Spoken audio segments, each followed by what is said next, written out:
Assalamualaikum warahmatullahi wabarakatuh. Perkenalkan, nama saya Nelvia Oktayasa dari Prodi Pendidikan Dokter 2020 dengan nomor BP 2010317001.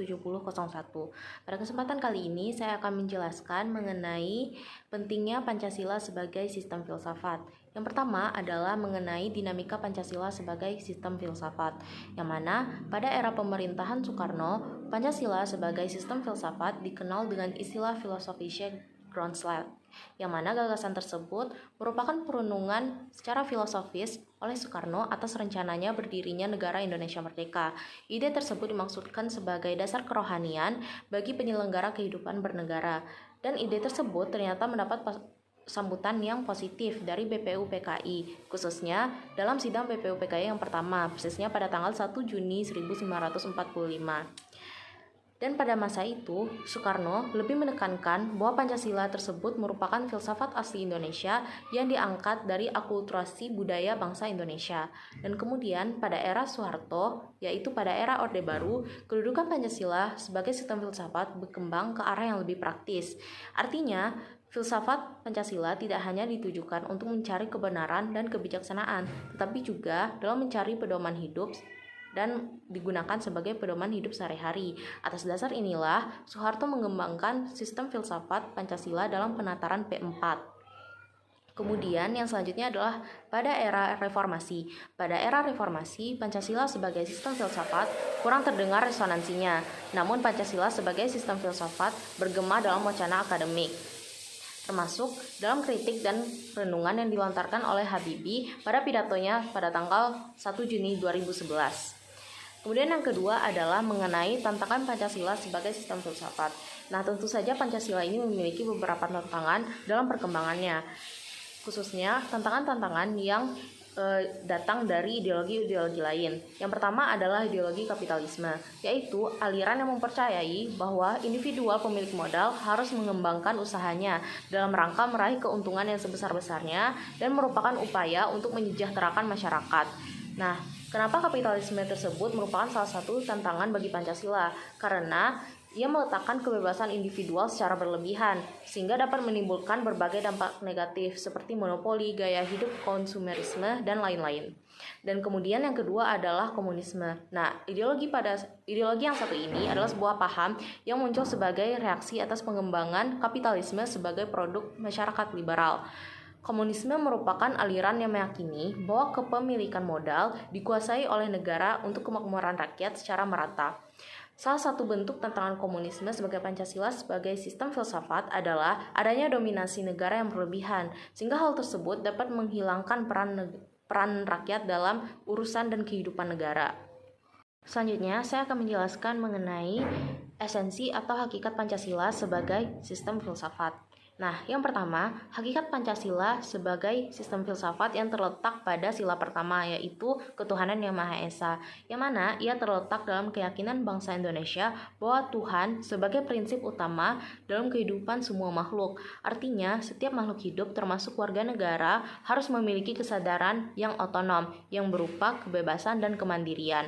Kemudian, kesadaran terhadap makhluk Tuhan yang Maha Esa merupakan pertanggungjawaban atas semua tindakan yang dilakukan, yang akan dipertanggungjawabkan di kemudian harinya. Kemudian yang kedua adalah hakikat sila kemanusiaan, yang mana manusia adalah monopluralis, yang terdiri atas 3 monodualis, yaitu susunan kodrat, sifat kodrat, dan kedudukan kodrat. Kemudian yang ketiga adalah hakikat sila persatuan, yang mana terkait dengan semangat kebangsaan, rasa kebangsaan yang terwujud dalam bentuk cinta tanah air yang dibedakan dalam 3 jenis, yaitu tanah air real, tanah air formal, dan tanah air mental. Tanah air real adalah bumi tempat seseorang dibesarkan dan dilahirkan, dan kemudian tanah air formal adalah negara atau bangsa yang berundang-undang dasar. Sedangkan tanah air mental itu bukan merupakan sifat teritorial karena tidak dibatasi oleh ruang dan waktu, melainkan imajinasi yang dibentuk dan dibina oleh ideologi atau seperangkat gagasan vital. Kemudian yang selanjutnya atau yang keempat adalah hakikat sila kerakyatan, yang mana ia terletak pada prinsip musyawarah. Artinya, setiap keputusan diambil lebih didasarkan kepada semangat musyawarah untuk mufakat, bukan hanya membenarkan begitu saja pendapat dari mayoritas tanpa mempedulikan pendapat dari minoritas. Kemudian yang terakhir adalah hakikat sila keadilan yang terwujud dalam 3 aspek, yaitu keadilan distributif, legal, dan komunitatif. Kemudian selanjutnya saya akan menjelaskan mengenai urgensi Pancasila sebagai sistem filsafat. Yang mana, yang pertama, mengapa Pancasila tersebut urgen dan mengapa Pancasila tersebut penting untuk diterapkan sebagai sistem filsafat di Indonesia. Yang mana, apabila meletakkan Pancasila sebagai sistem filsafat, itu dapat memulihkan harga diri bangsa Indonesia sebagai bangsa yang merdeka dalam politik, yuridis, dan juga merdeka dalam mengemukakan ide-ide pemikirannya untuk kemajuan bangsa, baik secara material maupun spiritual. Yang kedua, Pancasila sebagai sistem filsafat membangun alam pemikiran yang berdasarkan atas nilai-nilai budaya bangsa Indonesia sendiri sehingga mampu untuk menghadapi berbagai ideologi dunia seperti kapitalisme tadi dan komunisme. Kemudian yang ketiga, Pancasila sebagai sistem filsafat dapat menjadi dasar pijakan untuk menghadapi segala tantangan globalisasi yang dapat melunturkan semangat kebangsaan dan melemahkan sendi-sendi perekonomian yang berorientasi pada kesejahteraan rakyat banyak. Kemudian yang keempat, Pancasila sebagai sistem filsafat dapat menjadi way of life, sekaligus way of thinking bangsa Indonesia dalam menjaga keseimbangan dan konsistensi antara tindakan dan pemikirannya. Kemudian yang selanjutnya, apakah pengertian penting dari Pancasila sebagai sistem filsafat? Nah, Pancasila sebagai sistem filsafat dikaitkan sebagai genetivus objectivus dan Pancasila sebagai genetivus subjectivus.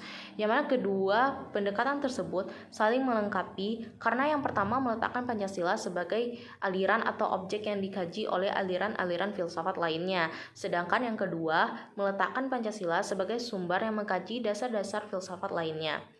Nah, pentingnya Pancasila dalam sistem filsafat adalah ia dapat memberikan pertanggungjawaban secara rasional dan mendasar mengenai sila-sila dalam Pancasila sebagai prinsip-prinsip politik, agar dapat dijabarkan lebih lanjut sehingga menjadi operasional dalam penyelenggaraan negara, agar dapat membuka dialog dengan berbagai perspektif baru dalam kehidupan berbangsa dan bernegara, dan agar dapat menjadi kerangka evaluasi dalam segala kegiatan yang bersangkut paut dengan kehidupan berbangsa, bernegara, dan bermasyarakat. Baiklah, sekian yang dapat saya sampaikan. Mohon maaf atas segala kesalahan. Wassalamualaikum warahmatullahi wabarakatuh.